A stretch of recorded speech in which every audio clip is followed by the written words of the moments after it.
Welcome to Korean Mallus. Use for me talent എന്ന ഡ്രാമയുടെ 20ാമത്തെ എപ്പിസോഡിന്റെ തുടക്കത്തിൽ പ്രപ്പോസ് ചെയ്യാനായി റെൻഷി അടുത്തെത്തിയപ്പോഴേക്കും ശിവാഞ്ജിയുടെ കണ്ണുകൾ സന്തോഷം കൊണ്ട് നിറഞ്ഞിരുന്നു. എൻ്റെതായ ലോകത്ത് ഒതുങ്ങിക്കൂടി ജീവിതകാലം മുഴുവൻ ജീവിക്കേണ്ടി വരുമെന്ന് കരുതിയിരുന്ന എനിക്ക് സ്വാതന്ത്ര്യം കിട്ടിയത് നിന്നെ കണ്ടുമുട്ടിയതിന് ശേഷമാണ്. നീ അടുത്തുള്ളപ്പോഴാണ് ഞാൻ ഏറ്റവും കൂടുതൽ സന്തോഷിക്കുന്നത്.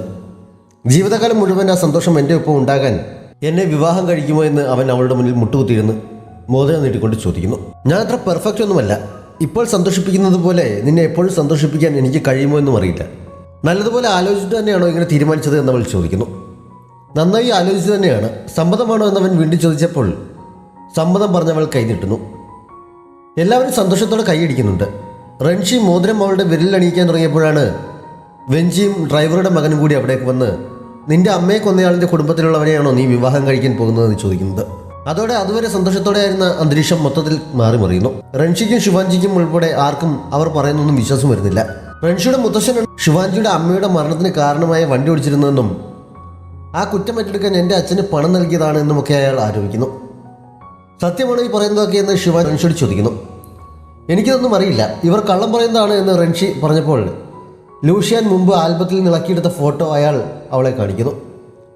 അതോടെ പറയുന്നത് സത്യമായിരിക്കുമെന്ന് അവൾക്ക് തോന്നിയതിനാൽ കയ്യിലിരുന്നതെല്ലാം വലിച്ചെറിഞ്ഞ് അവൾ അവിടെ നിന്ന് പോകുന്നു.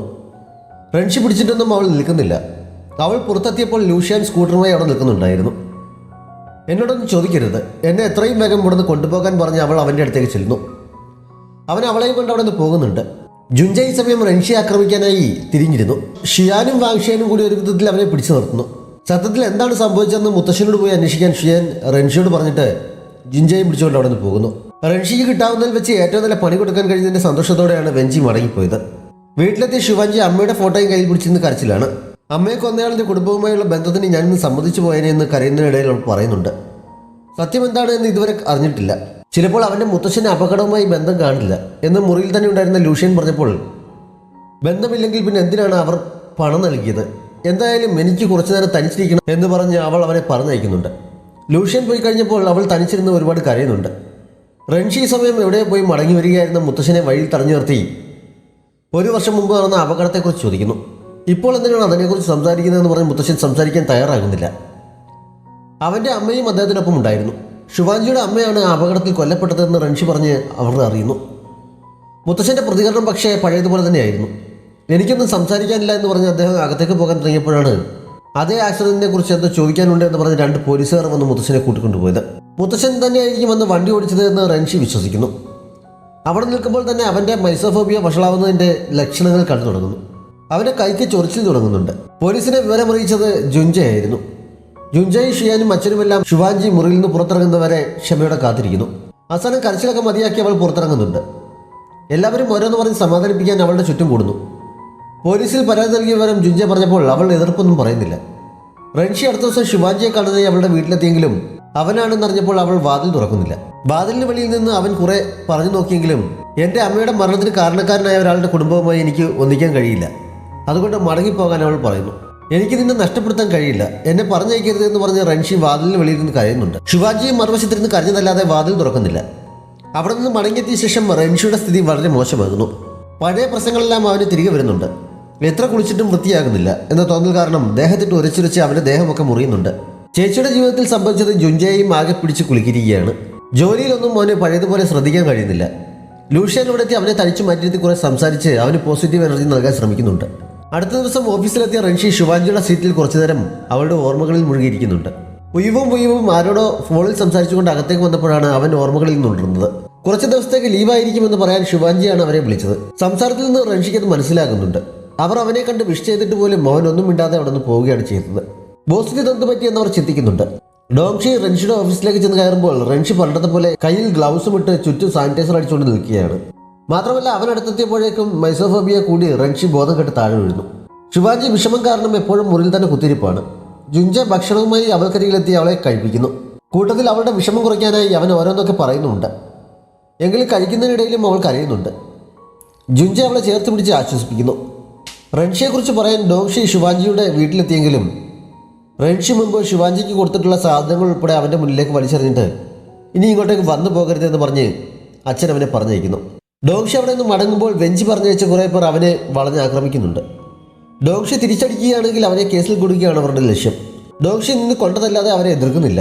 ആ സമയത്ത് പുറത്തെവിടെ പോയി മടങ്ങി വരികയായിരുന്ന ലൂഷ്യൻ അതുവഴി വന്നുകൊണ്ട് അവർ അവിടെ നിന്ന് ഓടിപ്പോകുന്നു. ലൂഷ്യൻ അവനെ പിടിച്ചെഴുന്നേൽപ്പിക്കുന്നുണ്ട്. ഡോങ്ഷിക്ക് അത്യാവശ്യം നന്നായി പരിക്കേറ്റിരുന്നു. റെൻഷി പറഞ്ഞയച്ചാണോ അവനെ എന്ന് ലൂഷ്യൻ ചോദിച്ചപ്പോൾ ഞാൻ വന്ന വിവരം അദ്ദേഹം അറിഞ്ഞിട്ട് പോലുമില്ല എന്ന് പറഞ്ഞ് ഡോങ്ഷി മടങ്ങാൻ ഒരുങ്ങുന്നു. റെൻഷിയെ ചികിത്സിച്ചിരുന്ന തെറാപ്പിസ്റ്റ് ഞാനാണ്. അവൻ്റെ ഇപ്പോഴത്തെ കണ്ടീഷൻ എങ്ങനെയുണ്ട്? ശുഭാൻജിയെ ബോധ്യപ്പെടുത്താൻ വേണ്ടി അവൻ പ്രശ്നങ്ങൾ അടിച്ചമർത്തി അഡ്ജസ്റ്റ് ചെയ്യുകയായിരുന്നു. ഇപ്പോൾ കാര്യങ്ങൾ ഇങ്ങനെയാ സ്ഥിതിക്ക് ഒരു തിരിച്ചടി ഉണ്ടാകാൻ സാധ്യതയുണ്ടെന്ന് ലൂഷ്യൻ എന്നോട് പറയുന്നു. റെൻഷിയെ നേരിട്ട് പോയി ഒന്ന് കാണാൻ റിക്വസ്റ്റ് ചെയ്തിട്ടാണ് ഡോങ്ഷി മടങ്ങിയത്. റെൻഷിയുടെ കണ്ടീഷൻ വളരെയധികം മോശമായി എന്ന് അവൻ്റെ അമ്മയ്ക്ക് വീട്ടിലെത്തിയപ്പോഴാണ് മനസ്സിലായത്. അവൻ്റെ മുറിയിലെ സാധനങ്ങളെല്ലാം വെള്ള തുണി ഉപയോഗിച്ച് മറച്ചിരുന്നു. മുറിക്ക് ഒട്ടും വൃത്തിയില്ല. അമ്മ തിരിച്ചു പോയിക്കോ എന്ന് പറഞ്ഞ് റെൻഷി നിർത്താതെ സാനിറ്റൈസർ അടിച്ചുകൊണ്ട് നിൽക്കുകയാണ്. അമ്മ അവനെ പിന്തിരിപ്പിക്കാൻ പലതും പറഞ്ഞെങ്കിലും അവനതൊന്നും കേട്ടതായി പോലും തോന്നിയില്ല. അടുത്ത ദിവസം അവൻ ഓഫീസിലിരിക്കുമ്പോഴാണ് ശുവാൻജിയുടെ റെസിഗ്നേഷൻ ലെറ്റർ മെയിൽ വന്നത്. അത് നോക്കി പരിസരം പോലും മറന്ന് വിഷമിച്ചിരിക്കുന്ന സമയത്താണ് ലൂഷ്യൻ അവനെ കാണാനേ വന്നത്. വാതിലിൽ മുട്ടിയിട്ടൊന്നും റെൻഷിക്ക് അനക്കമില്ലാത്തതിനാൽ അവൻ അകത്തേക്ക് കയറി ചെല്ലുന്നു. നിന്റെ ഈ അവസ്ഥയിൽ ഇനി ജോലി ചെയ്യുന്നത് ശരിയാകില്ല എന്ന് ലൂഷ്യൻ പറഞ്ഞപ്പോൾ എൻ്റെ അവസ്ഥ നിനക്ക് സന്തോഷം തരുന്നതല്ലേ? ശിവാൻജിയെ സ്വന്തമാക്കാൻ നീയും ആഗ്രഹിച്ചതല്ലേ എന്ന് റെൻഷി ചോദിക്കുന്നു. ഞാൻ അവളെ ഇഷ്ടപ്പെട്ടെങ്കിലും അവൾ ഇഷ്ടപ്പെട്ടത് നിന്നെയാണ്. അവളുടെ ദൗർഭാഗ്യം മുതലെടുക്കാൻ ഞാൻ ആഗ്രഹിക്കുന്നില്ല. ഇപ്പോൾ ഞാൻ വന്നത് അവൾക്ക് വേണ്ടിയല്ല, നിനക്ക് വേണ്ടിയാണ്. നിന്റെ മുത്തശ്ശൻ്റെ കാര്യത്തിൽ എന്താണ് സംഭവിച്ചതെന്ന് ഇപ്പോഴും നമ്മൾ അറിഞ്ഞിട്ടില്ല. അതുകൊണ്ട് പൂർണ്ണമായി പ്രതീക്ഷ കൈവിടാറായിട്ടില്ല. നിന്നെ സഹായിക്കാൻ ഞാൻ ശ്രമിക്കാം. പക്ഷേ ട്രീറ്റ്മെൻറ്റ് തുടരാൻ നീ സമ്മതിക്കണം എന്ന് ലൂഷ്യൻ പറയുന്നു. ഡോങ്ഷി വീട്ടിൽ വന്ന് മുറിവിൽ മരുന്ന് വെച്ചുകൊണ്ട് നിൽക്കുമ്പോഴാണ് വാങ്ഷ്യാൻ വാതിലിൽ മുട്ടിയത്. അവളാണെന്നറിഞ്ഞപ്പോൾ മുറിവൊന്നും അവളെ കാണാതിരിക്കാനായി അവൻ ടീഷർട്ട് എടുത്തിട്ട ശേഷമാണ് വാതിൽ തുറന്നത്. പക്ഷെ അകത്ത് കയറി അധികം കഴിയുന്നതിന് മുമ്പ് അവൾ അവൻ്റെ മുറിവ് കണ്ടുപിടിക്കുന്നുണ്ട്. നീ പിന്നെയും ആരെങ്കിലുമായി വഴക്കുണ്ടാക്കിയെന്ന് ചോദിച്ചെങ്കിലും അവൾ അവൻ്റെ മുറിവിൽ മരുന്ന് വെച്ച് കൊടുക്കുന്നുണ്ട്. ശുഭാൻജി മുമ്പൊരിക്കൽ റെൻഷിക്കൊപ്പം വന്ന അമ്യൂസ്മെൻറ്റ് പാർക്കിൽ ഒരിക്കൽ കൂടി വന്ന് പഴയ ഓർമ്മകളിൽ മുഴുകി നിൽക്കുമ്പോഴാണ് റെൻഷിയും അവിടേക്ക് വന്നത്. പ്രതീക്ഷിക്കാതെ ശുഭാൻജിയെ കണ്ട് അവൻ ഉറക്കെ വിളിക്കുന്നു. റെൻഷിയുടെ ശബ്ദം കേട്ടപ്പോൾ മനസ്സിലാക്കിയെങ്കിലും അവൾ തിരിഞ്ഞു നോക്കാതെ നമ്മൾ തമ്മിൽ കാണുകയും സംസാരിക്കുകയും ചെയ്യുന്നത് ശരിയല്ല എന്ന് ഞാൻ പറഞ്ഞിട്ടുള്ളതല്ലേ, നിനക്ക് എന്താണ് അത് മനസ്സിലാവാത്തതെന്ന് ചോദിക്കുന്നു. റെൻഷി പതുക്കെ നടന്നു എന്ന് പുറകിൽ കൂടി അവളെ കെട്ടിപ്പിടിച്ചിട്ട് എനിക്ക് മനസ്സിലാകാഞ്ഞിട്ടല്ല, പക്ഷേ എനിക്ക് നിന്നെ കാണാതിരിക്കാൻ കഴിയുന്നില്ല എന്ന് പറയുന്നു. ശുഭാൻജിയുടെ കണ്ണ് നിറഞ്ഞൊഴുകിയെങ്കിലും അവൾ വേഗം അവൻ്റെ പിടിയിൽ നിന്നും മാറി കണ്ണ് തുടച്ചിട്ട് നമ്മൾ തമ്മിൽ കാണുന്നത് ഇത് അവസാനമായിട്ടായിരിക്കും. ഇനി എന്നെ കാണാൻ വരരുത്, അത് രണ്ടുപേർക്കും ദുഃഖം മാത്രമേ നൽകുകയുള്ളൂ എന്ന് പറയുന്നു. റെൻഷി കരഞ്ഞുകൊണ്ടാണെങ്കിലും സമ്മതിക്കുന്നുണ്ട്. തൽക്കാലം ഞാൻ ക്ലീൻ ഫസ്റ്റിൽ നിന്ന് കുറച്ച് കാലത്തേക്ക് മാറി നിൽക്കുകയാണ്. അതുകൊണ്ട് തൽക്കാലം നീ ജോലി വേണ്ടെന്ന് വെക്കണ്ട. എനിക്ക് പകരം കാര്യങ്ങളെല്ലാം ഭംഗിയായി നോക്കി നടത്തി നീ അവിടെ ഉണ്ടാകണം. ക്ലീൻ ഫസ്റ്റിന് നിന്നെ ആവശ്യമുണ്ടെന്ന് അവൻ പറയുന്നു. ശുഭാൻജിയും കരയുന്നുണ്ടായിരുന്നു. അവളുടെ കണ്ണുനീർ തുടച്ച് കവിളിലൊരു ഉമ്മയും അവൻ നൽകുന്നുണ്ട്. അടുത്ത ദിവസം തന്നെ റെൻഷി കമ്പനിയിൽ നിന്ന് തൻ്റെ സാധനങ്ങളെല്ലാം പെറുക്കിയെടുത്ത് യാത്ര പുറത്തിറങ്ങുന്നു. വ്യൂവിനെയും ഡോങ്ഷിയെയും ചീഫ് ജിന്നെയും ഓരോ ഡിപ്പാർട്ട്മെൻറ്റിൻ്റെയും ഉത്തരവാദിത്തം ഏൽപ്പിച്ചിട്ടാണ് അവൻ പോയത്. റെൻഷി പോയ ശേഷം ശുഭാൻജി കമ്പനിയിലേക്ക് മടങ്ങി വരുന്നുണ്ട്. അവളുടെ വിഷമങ്ങളെ തൽക്കാലം മാറ്റിവെച്ച് ജോലി ശ്രദ്ധിക്കാൻ അവൾ തീരുമാനിക്കുന്നു. കമ്പനിയിലായിരിക്കുമ്പോൾ ഇടയ്ക്കെങ്കിലും അവൾക്ക് റെൻഷിയെ മിസ് ചെയ്യാറുണ്ട്. റെൻഷി ഇപ്പോൾ ലൂഷ്യാൻ്റെ ട്രീറ്റ്മെൻറ്റിലാണ്. അവൻ്റെ കണ്ടീഷൻ വളരെ ക്രിട്ടിക്കൽ ആയതുകൊണ്ട് നോർമൽ ആകുന്നവരെ മരുന്നിൻ്റെ ഡോസ് കൂട്ടേണ്ടി വരുന്നുണ്ട്. റെൻഷിയുടെ ആരോഗ്യത്തെ അത് പ്രതികൂലമായി ബാധിക്കുന്നു. അവന് 2-3 മണിക്കൂർ മാത്രമേ ഒരു ദിവസം ഉറങ്ങാൻ കഴിയുകയുള്ളൂ. തലവേദനയും ഛർദിയും ഒക്കെ കൂടെ ഉണ്ട്. പക്ഷേ ഡോസ് കുറയ്ക്കാൻ കഴിയില്ല എന്ന് ലൂഷ്യൻ അവൻ്റെ അമ്മയെ അറിയിക്കുന്നു. റെൻഷിക്ക് ഓരോ സമയത്തും കഴിക്കേണ്ടത് ഏത് മരുന്നാണെന്നും എത്ര അളവിൽ കഴിക്കണമെന്നും ഒക്കെ ലൂഷ്യൻ ഡോങ്ഷിക്ക് ഫോട്ടോ സഹിതം അയച്ചു കൊടുക്കുന്നു. റെൻഷിയുടെ അവസ്ഥയിൽ ഡോങ്ഷിക്ക് വളരെ വിഷമം തോന്നുന്നുണ്ട്. അവൻ വുയുവിനോട് അവൻ്റെ കണ്ടീഷനെ കുറിച്ച് പറഞ്ഞിട്ട് ഇത് പരിഹരിക്കാൻ എന്തെങ്കിലും വഴിയുണ്ടോ എന്ന് ചോദിക്കുന്നുണ്ട്. വുയു അവന് സൊല്യൂഷൻ ഒന്നും പറഞ്ഞു കൊടുത്തില്ലെങ്കിലും ഡോങ്ഷി പറഞ്ഞതെല്ലാം ടൈപ്പ് ചെയ്ത് ഒരു റിപ്പോർട്ട് പോലെയാക്കി ശിവാജിക്ക് കൊടുക്കുന്നു. റെൻഷിയുടെ കണ്ടീഷൻ അത്രയും മോശമാണ് എന്ന് അവൾ അപ്പോഴാണ് അറിയുന്നത്. ഡോങ്ഷി വാങ്ഷ്യാനെയും കൂട്ടി മുത്തശ്ശിയെ കാണാൻ എത്തിയപ്പോൾ അവിടുത്തെ കെയർടേക്കറായ ഡോക്ടർ ആ നേഴ്സിംഗ് ഹോം 1 മാസത്തിനുള്ളിൽ വിൽക്കുകയാണ്. അതുകൊണ്ട് അതിനുള്ളിൽ മുത്തശ്ശി ഇവിടെ നിന്ന് മാറ്റേണ്ടി വരും എന്നവനെ അറിയിക്കുന്നു. സമയം കുറവായതിനാൽ കോൺടാക്ട് ചെയ്യാൻ പറ്റിയ മറ്റ് ചില നേഴ്സിംഗ് ഹോമുകളുടെ ഡീറ്റെയിൽസും അയാൾ തന്നെ അവന് നൽകുന്നു. റെൻഷി ഹോസ്പിറ്റലിൽ പോയിരിക്കുകയാണ്. വരാൻ താമസിക്കുമെന്ന് ഡോങ്ഷി മെസ്സേജ് അയച്ചതനുസരിച്ച് ആ സമയം നോക്കി ശുഭാൻജി റെൻഷിയുടെ വീട്ടിലെത്തുന്നു. ഡോർ ലോക്കിന്റെ പാസ്വേഡ് അവളുടെ ബർത്ത്ഡേ തന്നെ ആയിരുന്നതിനാൽ അവൾക്ക് അകത്ത് കയറാൻ ബുദ്ധിമുട്ടൊന്നും ഉണ്ടായില്ല. അകത്ത് മൂടി പുതച്ചിട്ടിരിക്കുന്ന സാധനങ്ങൾ കണ്ടപ്പോൾ റെൻഷിയുടെ അവസ്ഥയെക്കുറിച്ച് അവൾക്ക് ഊഹിക്കാൻ കഴിയുന്നുണ്ട്. ക്ലീനിങ്ങിനുള്ള സാധനങ്ങൾ പെട്ടിയിൽ കരുതിയാണ് അവൾ വന്നത്. ഓരോന്നോരോന്നായി അവൾ ജോലി തുടങ്ങുന്നു. വാഷ് ബേസിനരികിൽ ഇരിക്കുന്ന സാനിറ്റൈസർ കുപ്പികളുടെ നീണ്ട നിരയും അതിനിടെ തന്നെ സൂക്ഷിച്ചിരുന്ന ടിഷ്യൂ പേപ്പറും ഒക്കെ കണ്ടപ്പോൾ അവൻ മണിക്കൂറുകളോളം കൈ കഴുകാറുണ്ടായിരിക്കുമെന്ന് അവൾ ഊഹിക്കുന്നുണ്ട്. മുറി വൃത്തിയാക്കിയ ശേഷം അവൾ അവന് കഴിക്കാൻ സൂപ്പും ഉണ്ടാക്കി വെക്കുന്നുണ്ട്. ടേബിളിൽ അവളുടെ ഫേവറേറ്റ് സ്ട്രോബെറി മിൽക്കും വെച്ച് അതിലെന്തോ എഴുതിയ ഒരു സ്റ്റിക്കി നോട്ടും ഒട്ടിച്ചു വെക്കുന്നു. മുറിയിൽ വെളിച്ചം കിട്ടാത്ത വിധം അവൻ കർട്ടനിട്ടിരിക്കുന്ന മാറ്റി മുറിക്കുള്ളിൽ 2 കുഞ്ഞു ചെടികൾ വെച്ചിട്ട് ഇതിന് വളരണമെങ്കിൽ വെളിച്ചം ആവശ്യമാണ്, ഇതിനെ കൊല്ലരുതെന്നും അവൾ എഴുതി വെക്കുന്നുണ്ട്. മുമ്പ് റെൻഷി അവൾക്ക് വാങ്ങി നൽകിയ പാവ എടുത്ത് സോഫയിൽ കൊണ്ടുവയ്ക്കുന്നു. അതിനുശേഷം അവൾ പോകുന്നു. റൻഷിയുടെ കണ്ടീഷനെ കുറിച്ച് അമ്മ മുത്തശ്ശനെ അറിയിക്കുന്നുണ്ട്. മുത്തശ്ശൻ വിചാരിച്ചാൽ അവൻ്റെ ഈ അവസ്ഥ ഒഴിവാക്കാൻ കഴിയും, കാര്യങ്ങൾ ക്ലിയർ ചെയ്തുകൂടെ എന്നൊക്കെ അവർ കുറെ പറഞ്ഞെങ്കിലും മുത്തശ്ശൻ അതിന് തയ്യാറാകുന്നില്ല. ജുൻജ ഷിയാനൊപ്പം സിനിമ കാണാൻ വേണ്ടി തിയേറ്ററിലെത്തി കാത്തു നിൽക്കുകയാണ്. സിനിമ തുടങ്ങിയിട്ടും അവൾ എത്തുന്നില്ല. ആ സമയത്ത് അവൻ്റെ ഫോണും ഓഫ് ആകുന്നുണ്ട്. ഷിയാൻ ജോലി കഴിഞ്ഞ് ഇറങ്ങാൻ തുടങ്ങിയപ്പോഴാണ് ഒരു എമർജൻസി മീറ്റിംഗ് ഉണ്ട്, അത് അറ്റൻഡ് ചെയ്തിട്ട് പോയാൽ മതിയെന്ന് ബോസ് അറിയിച്ചത്. അവൾ വിവരം പറയാൻ ജുൻജയുടെ ഫോണിലേക്ക് ട്രൈ ചെയ്ത് നോക്കിയെങ്കിലും കിട്ടുന്നില്ല. ഹോസ്പിറ്റലിൽ നിന്ന് മടങ്ങിയെത്തിയ റൻഷി വീടിനകം കണ്ട് ഒന്ന് അമ്പരക്കുന്നുണ്ട്. സോഫയിലിരിക്കുന്ന പാവ കണ്ടപ്പോൾ ശുഭാൻജിയാണോ വന്നതെന്ന് സംശയം തോന്നിയെങ്കിലും അകത്ത് ടേബിളിലിരിക്കുന്ന സ്ട്രോബെറി മിൽക്ക് കണ്ടപ്പോൾ അവൻ ഉറപ്പാകുന്നു. മുറിക്കുള്ളിൽ അവൾ വെച്ചിരുന്ന ചെടികൾക്കൊപ്പം എഴുതി വെച്ചിരുന്നതും അവൻ കാണുന്നുണ്ട്. ഷിയാൻ തിയേറ്ററിന് മുന്നിൽ എത്തിയപ്പോഴേക്കും ജുൻജ അവിടെ ഇരുന്ന് ഉറക്കം പിടിച്ചിരുന്നു. ഇത്ര നേരം ഇവിടെ കുത്തിരിക്കാൻ നിനക്ക് വീട്ടിൽ പോയി കൂടായിരുന്നു എന്ന് അവൻ്റെ തലയിൽ വാത്സല്യത്തോടെ തടലോടിക്കൊണ്ട് അവൾ പറയുന്നുണ്ട്. അപ്പോഴേക്കും അവൻ ഉണരുന്നു. ലേറ്റായതിന് അവൾ സോറി പറയുന്നുണ്ട്. എപ്പോഴത്തെയും പോലെ പിണങ്ങാതെ ജുൻജ അവളെ കെട്ടിപ്പിടിക്കുന്നുണ്ട്. റൻഷി എന്ന് ശിവാൻജിയുടെ പാവ എടുത്തുകൊണ്ട് വന്ന് ബെഡിൽ വെച്ചിട്ടാണ് ഉറങ്ങാൻ കിടന്നത്. അപ്പോഴാണ് അവൾ അതിൽ റെക്കോർഡ് ചെയ്ത് വെച്ചിരുന്ന അവൻ കേട്ടത്. നീ നന്നായി ജീവിച്ചില്ലെങ്കിൽ അത് എൻ്റെ തെറ്റാണ് എന്ന് ഞാൻ കരുതും, അതുകൊണ്ട് എനിക്ക് വേണ്ടിയെങ്കിലും നല്ല രീതിയിൽ ജീവിക്കാൻ ശ്രമിക്കണമെന്നായിരുന്നു അവളുടെ മെസ്സേജ്. കുറേ ദിവസങ്ങൾക്ക് ശേഷം അവൻ സമാധാനമായി ഉറങ്ങുന്നുണ്ട്. അടുത്ത ദിവസം ശുഭാൻജി കമ്പനിയിൽ ചെന്നപ്പോഴാണ് റൻഷിയുടെ അഭാവത്തിൽ കാര്യങ്ങൾ നോക്കി നടത്തുന്ന മുത്തശ്ശൻ ഓരോ ഡിപ്പാർട്ട്മെൻറ്റിനും ആ മാസം ടാർഗറ്റ് കൂട്ടിയതായി അറിഞ്ഞത്. ഏറ്റവും കൂടുതൽ ടാർഗറ്റ് ഇട്ടിരിക്കുന്നത് ശുഭാൻജിയുടെ ഡിപ്പാർട്ട്മെൻറ്റിനാണ്. പെർഫോമൻസിൽ അവർ ആദ്യം 3 സ്ഥാനത്തിനുള്ളിൽ എത്തിയില്ലെങ്കിൽ അടുത്ത മാസം മുതൽ റിസോഴ്സസ് കട്ട് ചെയ്യുമെന്നും മുത്തശ്ശൻ ഓർഡർ ഇട്ടതായി ഹുയും ഒക്കെ ശുഭാൻജി അറിയിക്കുന്നു. അപ്പോഴാണ് മുത്തശ്ശിയെ ഈ ആഴ്ച തന്നെ കൂട്ടിക്കൊണ്ടു പോകണമെന്ന മെസ്സേജ് ഡോക്ഷിക്ക് വന്നത്. അവൻ്റെ മുഖത്തെ വിഷം കണ്ടപ്പോൾ ശുഭാൻജി വിവരം തിരക്കുന്നു. നഴ്സിംഗ് ഹോം വൃത്തിയുടെ സ്റ്റാൻഡേർഡുകൾ മീറ്റ് ചെയ്യാൻ സാധിക്കാത്തത് കൊണ്ട് അടച്ചുപൂട്ടാൻ പോവുകയാണ്. മുത്തശ്ശി ഉൾപ്പെടെ ഒരു കുടുംബം പോലെ കഴിഞ്ഞിരുന്നവർക്കെല്ലാം ഇനി പിരിയേണ്ടി വരും എന്നൊക്കെ ഡോങ്ഷി വിഷമത്തോടെ പറയുന്നു. ശുഭാൻജിയുടെ ഡിപ്പാർട്ട്മെന്റിന് നഴ്സിംഗ് ഹോം വൃത്തിയാക്കുന്നത് വേണമെങ്കിൽ ഒരു പ്രൊജക്റ്റായി ഏറ്റെടുക്കാമല്ലോ, അവളുടെ ടാർഗറ്റ് നേടാൻ സഹായിക്കും. നഴ്സിംഗ് ഹോം ചിലപ്പോൾ അടച്ചുപൂട്ടേണ്ടിയും വരില്ല എന്ന ഐഡിയ വ്യൂവിന് തോന്നുന്നത്.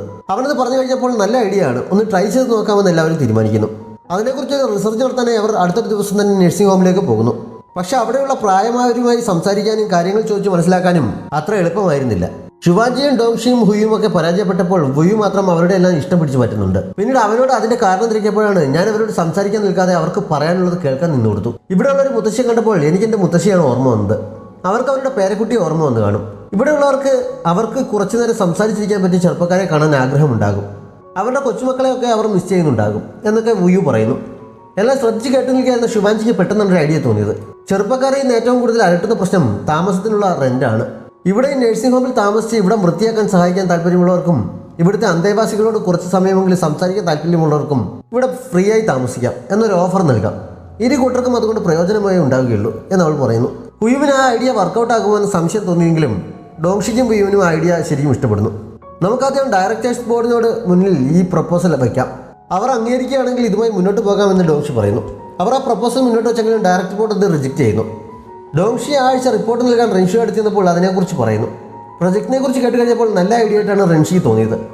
പക്ഷേ മുതിർന്നവരുടെയും ചെറുപ്പക്കാരുടെയും ലൈഫ് സ്റ്റൈൽ 2 രീതിയിലായതുകൊണ്ട് അവർക്ക് ഒരുമിച്ച് അഡ്ജസ്റ്റ് ചെയ്ത് പോകാൻ കഴിയില്ല എന്നത് കാരണമാണ് ബോർഡ് അത് തള്ളിയത്. ഇനി ഈ പ്രപ്പോസലിൻ്റെ കാര്യം അവതരിപ്പിക്കേണ്ട എന്നാണ് പറഞ്ഞിരിക്കുന്നത് എന്ന് ഡോങ്ഷി റൻഷി അറിയിക്കുന്നു.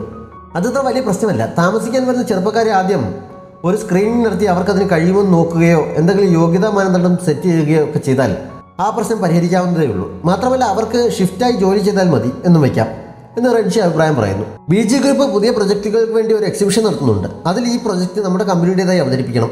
അവിടെ സമ്മാനം എന്തെങ്കിലും ലഭിച്ചാൽ ഡയറക്ടർ ബോർഡ് ഉറപ്പായും ഇത് പരിഗണിക്കും എന്ന് റൻഷി അവനോട് പറയുന്നു. ശുഭാൻജി ആ പ്രൊജക്റ്റിനെ കുറിച്ച് ആലോചിച്ച് കമ്പനിയിൽ തന്നെ ഇരിക്കുകയാണ്. റൻഷി ഇവിടെ ഉണ്ടായിരുന്നെങ്കിൽ അവൻ ഉറപ്പായും എന്തെങ്കിലും വഴി പറഞ്ഞു തന്നെ എന്ന് അവൾക്ക് തോന്നുന്നു. ആ സമയത്ത് അവൻ മുന്നിൽ വന്നിരിക്കുന്ന പോലെയാണ് അവൾക്ക് തോന്നിയത്. പ്രൊജക്ടിന്റെ പ്രശ്നങ്ങൾ അവതരിപ്പിച്ചപ്പോൾ നഴ്സിംഗ് ഹോമിൽ എത്ര നല്ല സൗകര്യങ്ങൾ ഉണ്ടായാലും അവിടെ ഒരു ദുരിതമായി ആളുകൾക്ക് തോന്നുന്നത് ഒരു വീടിന്റെ അന്തരീക്ഷം അവിടെ ഇല്ലാത്തതുകൊണ്ടാണ്. ഫർണിച്ചറുകൾ അടുക്കും ചിട്ടയുമായി ഇട്ട് വൃത്തി ഉണ്ടാക്കിയിട്ട് മാത്രം കാര്യമില്ല. വീട്ടിൽ കിടക്കുന്ന പോലെ ഒരു അന്തരീക്ഷം അവർക്ക് അവിടെ ലഭിച്ചാൽ അവർ അവിടെ താമസിക്കാൻ തീർച്ചയായും ഇഷ്ടപ്പെടുമെന്ന് റൻഷി പറയുന്നതായി അവൾക്ക് തോന്നുന്നു. പ്രശ്നത്തിന് പരിഹാരം കിട്ടിയതിന്റെ സന്തോഷത്തിൽ അവൾ അവന് നന്ദി പറഞ്ഞപ്പോഴാണ് വെറും തോന്നലായിരുന്നുവെന്ന് അവൾ തിരിച്ചറിഞ്ഞത്. ഒരു നെടുവീർപ്പിട്ടുകൊണ്ട് അവൾ വീണ്ടും ജോലിയിൽ മുഴുകുന്നിടത്ത് ഈ എപ്പിസോഡ് അവസാനിക്കുന്നു. ഏതെങ്കിലും കൂട്ടുകാർ സബ്സ്ക്രൈബ് ചെയ്യാതെ നമ്മുടെ ചാനൽ കാണുന്നുണ്ടെങ്കിൽ വേഗം തന്നെ മറക്കാതെ സബ്സ്ക്രൈബ് ചെയ്യുക. നോട്ടിഫിക്കേഷൻ ലഭിക്കുന്നതിനായി ബെല്ലൈക്കൺ കൂടി അമർത്തുക.